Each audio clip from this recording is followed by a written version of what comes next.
it again, Ezekiel 13 and 10. Because they have seduced my people, saying peace, and there was no peace. You can't get around them scriptures, man. So you're saying I'm lying? Am I lying? You know? This is Ezekiel 13 and 16. To wit, the prophets of Israel, which prophesy concerning Jerusalem, which see visions of peace for her, and there is no peace, saith the Lord power. There is no peace, man. There's no peace here in this place, man. That's why King David said, this is the valley of shadow of death. This is the valley of shadow of death, man. Okay? That's plain, man. Can't get around that, man. Even the Lord, man. Even the Lord, who the world called Jesus Christ, he said it too, man. This is Matthew chapter 10 and 34. Think not that I come to send peace on earth. I came not to send peace, but a sword. See? And those are the words of the Lord, man, who the world called Jesus Christ. He said, I came not to send peace. I came to send a sword, man. What is that sword? This word. On how to stand up against evil, man. In the evil day. So don't listen to those people that's brainwashing you, man. They're trying to deceive you. You don't live in a place of peace, man. Because even if you achieve and you achieve all your goals, you're well in your monetary gain, you know, your bank is looking good, you know, your Federal Reserve notes, you got your house, all that's going to be taken away anyways. It's all going to be burned up in the smoke anyways. The only thing that's not going to be destroyed is this wisdom, knowledge, and understanding that's going to be retained, Lord will, in the mind of those that are the elect. The elect are going to retain it and hold on to it till death, man, regardless. You know? People think the Bible, the word of the Lord, is a light thing, man. This is not a light thing, man. This is a heavy thing, man. This thing right here of ours, of GMS, Great Millstone, to all the Akia, we know that this is a heavy thing, man. This is a serious thing. This is solemn, man. This is we're in the time of solemn, which means seriousness, man. That's what the Passover is, a solemn feast. All right? A high holy day. The 7 days of unleavened bread, man. That's the time we're in right now, in the Passat, man. While everybody else is running around to and fro, indulging themselves in folly, you got a group of men that are hastening the day of the Lord, man. That are calling upon their high power, and he's coming back. This is the second Exodus that's going to happen. Real quick, before I end it, this is Micah chapter 3, verse 11. This is going into the false pastors and preachers as well. All right. Micah 3 and 11. The heads thereof judge for reward. The heads are referring to the pastors, the preachers, the prophets. All right. But it's particularly speaking about in this context, this chapter, about false prophets. Micah 3 and 11. The heads thereof judge for reward, and the priests thereof teach for hire, and the prophets thereof divine for money. Am I doing any of those characteristics? You know, if I'm not mistaken, that's what these churches are doing in the churches. They're asking for money. The preacher is living high up, man. He's living it up well, man. And a lot of these churches, they're under a 501c3 charter, where they're not allowed. The government tells them what they can and can't speak. I come out here, I'll speak everything, man. Because the Lord said you cannot be partial, and there's no schism in the body of Yahawashi. All right? It says, yet will they lean upon the Lord and say, is not the Lord among us? And none evil can come upon us. You know? So that's what the attitude is here in America. And that's the attitude of these false preachers and pastors. They're telling you that no evil is going to come upon you. The Lord said, I create evil I create light and create evil. Am I lying? Let's go ahead and go right here. In the book of Isaiah 45:7, I form the light, I create darkness, I make peace and create evil. I, the Lord, do all these things. So, hey man, this message is to those that have ears, let them hear. You know, hope and pray that you're part of the elect, man. That if you're of a Negroid and Indian descent, you're a Hebrew Israelite. You are that peculiar, special people that the Lord has set up upon the earth. But right now, we're under bondage right now. That word Egypt, that's what that word Egypt means, the house of bondage. All right? America is spiritually known as Egypt and Sodom, Babylon. All right? Babylon is the Hebrew word, the meaning is confusion. All right? So, hey man, you better hope and pray that you're a Hebrew Israelite, man. You know? But it says, I'm going to read that one more time, Micah 3:9. Is not the Lord among us? None evil can come upon us. You see? So that's the attitude of a lot of the people, and because of the leaders that are set up in high places, like these churches or certain world leaders, that's what they're telling you, that nothing's going to happen. Just continue with your life. Nothing's going to happen, man.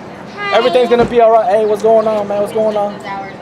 We're going to the library. Already, man. Hey, go read. Get your study up, man. Get your knowledge up. But real quick, see right here. Hey, what's going on, man? And I know how to read, but I don't know if I'll do my library card because Mommy won't answer. Oh yeah, well, hey man. No problem. Yeah, man. All right, get y'all study up, man. Read them books. Hey, reading is very important. Actually, I wasn't reading books to figure out stuff. Yeah, that's the only way you're gonna figure out stuff when you read. Yeah, that's one of the ways. One of the important ways.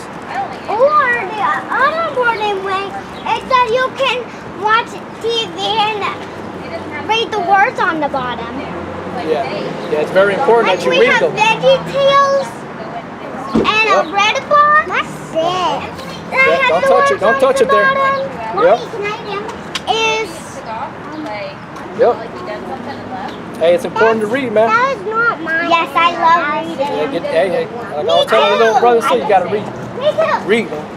I got a library card from reading. Okay. I also made up a reading sign. Okay.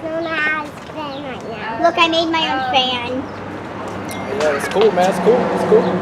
That's cool. I'm gonna go ahead. I'm gonna read the scripture. It's 1 Thessalonians 5:2. For yourselves know perfectly that the day of the Lord so cometh as a thief in the night. For when they shall say peace and safety, then sudden destruction cometh upon them. You see? So if huh? What do you do? I preach the words of the Heavenly Father, the Bible.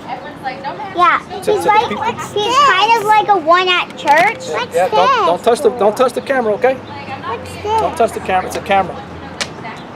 But he's kind of a one at church. Yep, I'm preaching. I'm reading the Bible, a book too, just like y'all about to do in the library.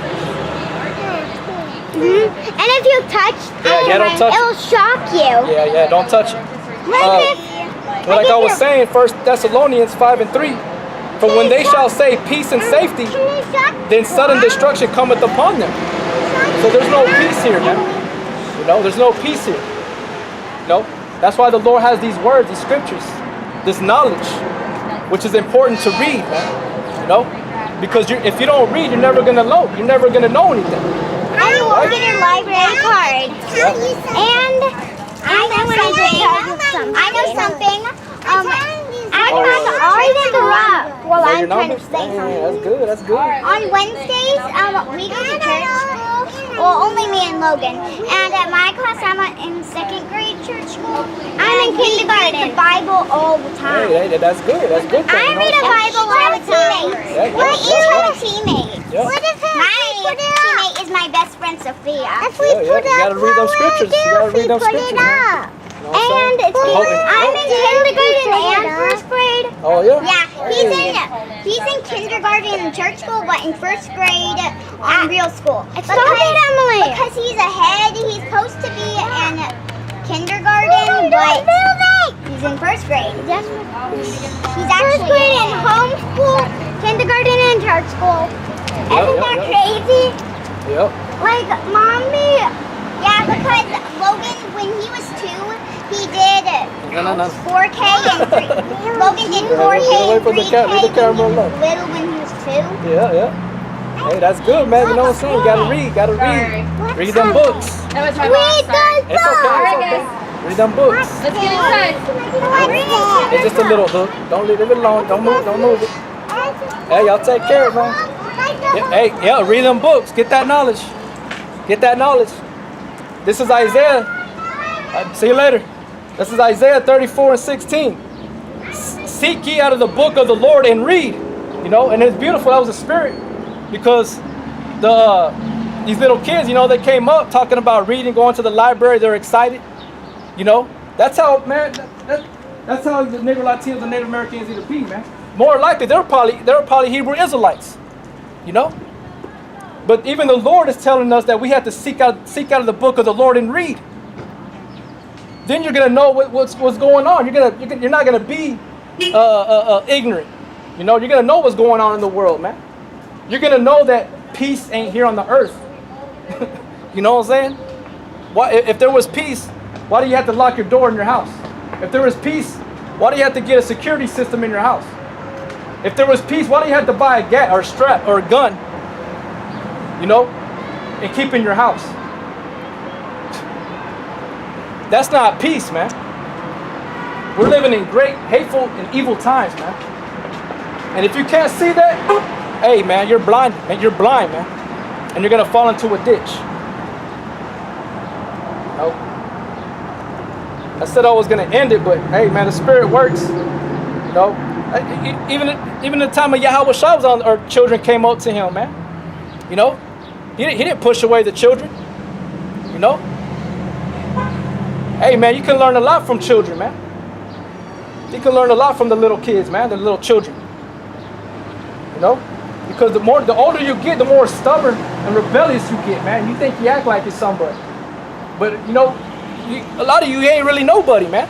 I ain't nobody. I could straight up tell that to anybody. I ain't nothing. But I know that I have this word, and I'm gonna speak this truth. You know, I'm gonna bring out another script. Let me see. Yeah, man, that was a spirit, man.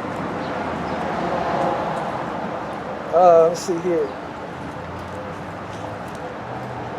This is Hosea chapter 9, verse 7.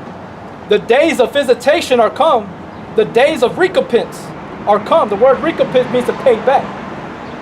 Israel shall not know it. The prophet is a fool. The spiritual man is mad. For the multitude of thy iniquity and the great hatred. And what does it mean when it says the spiritual man is mad?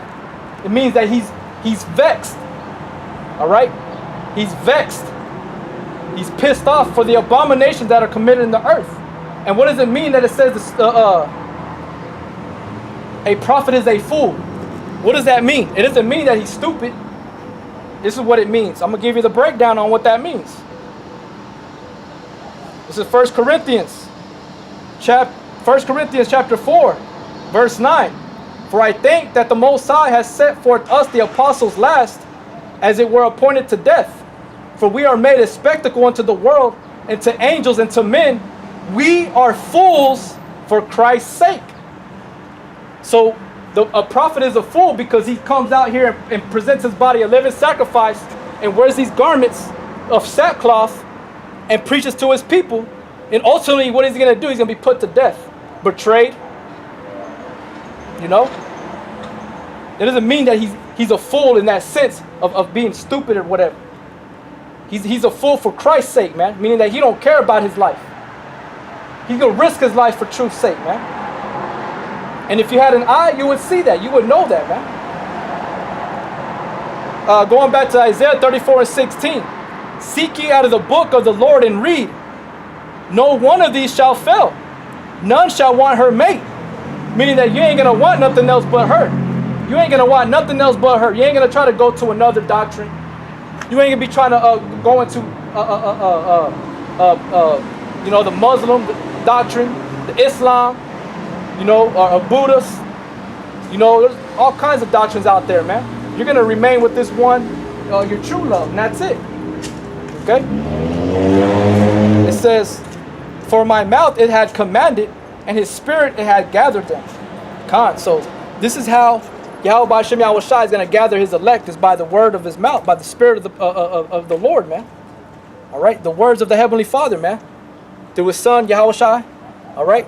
That's how he's going to gather the elect. That's how he's going to gather up his chosen, man, of Israel. By preaching, by prophesying. All right? But I'm going to go ahead and end it with that, Akim. I want to give all praises and glory and honor to Yahawashi. Double honors to the elders of Great Millstone who taught me this truth, and to the rest of the Akim that I learned from and still continue to learn from. All right? Much love and respect to you brothers out there doing the work of sincerity and truth. All right? But until next time, I want to say shalom.